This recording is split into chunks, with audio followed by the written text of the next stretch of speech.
Hello, time to read chapter 15. At the end of chapter 14, the second challenge was over and Kyle and Akimi won. They found dessert hiding in plain sight where it was supposed to be, over in the Book Nook Cafe. Then they crashed from all the sugar and the fun, and it was time, they thought, to go home. And then Kyle realized they were still locked into the library. We left off at the end of chapter 14, not really knowing what's going on. So I hope you made some predictions, and we're going to go ahead and get started with chapter 15 on page 72.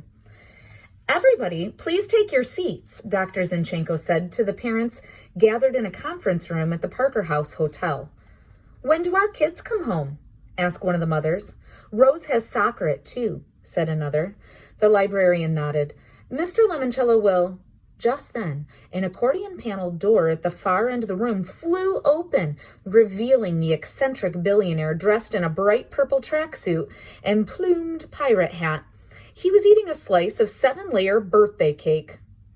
Good morning, or as they are currently saying in Reykjavik, Sidegi. I have no idea how to say that. You guys look it up and teach me. Which means good afternoon, because there is a 4-hour time difference between Ohio and Iceland, a fact I first learned spinning a globe in my local library.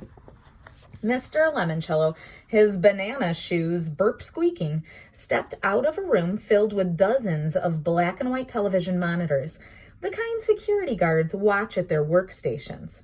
Ladies and gentlemen, thank you for joining us on this grand and auspicious day. Today I am pleased to announce the most marvelously stupendous game ever created.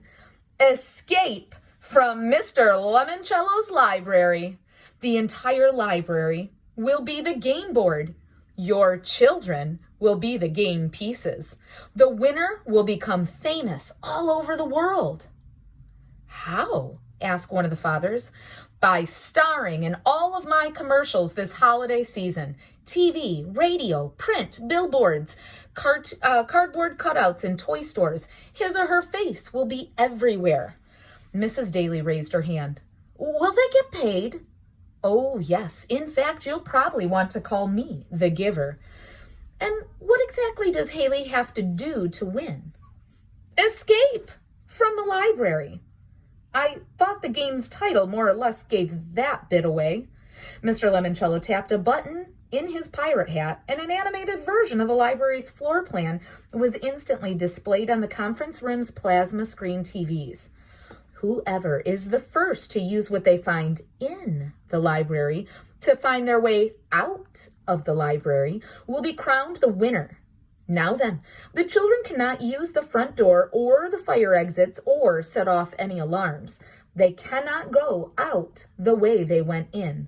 They can only use their wits, cunning, and intelligence to decipher clues and solve riddles that will eventually lead them to the location of the library's super secret alternate exit. And, ladies and gentlemen, I assure you, such an alternate exit does indeed exist. The parents around the table started buzzing with excitement. Participation, of course, will be purely optional and voluntary, said Mr. Lemoncello, clasping his hands behind his back and stalking around the room. Several parents pulled out cell phones. And please, do not attempt to phone, email, text, fax, or send smoke signals to your children, encouraging them to enter the competition. We have blocked all communication into and out of the library. Only those who truly wish to stay and play shall stay and play. Anyone who chooses to leave the library will go home with lovely parting gifts and a souvenir pirate hat, very similar to mine. They'll also be invited to my birthday party tomorrow afternoon.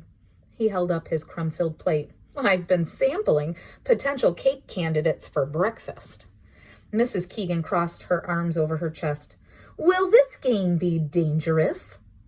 No, said Mr. Lemoncello. Your children will be under constant video surveillance by security personnel in the library's control center. Dr. Zinchenko and I will also be monitoring their progress here in my private video viewing suite. Should anything go wrong, we have paramedics, firefighters, and a team of former Navy SEALs.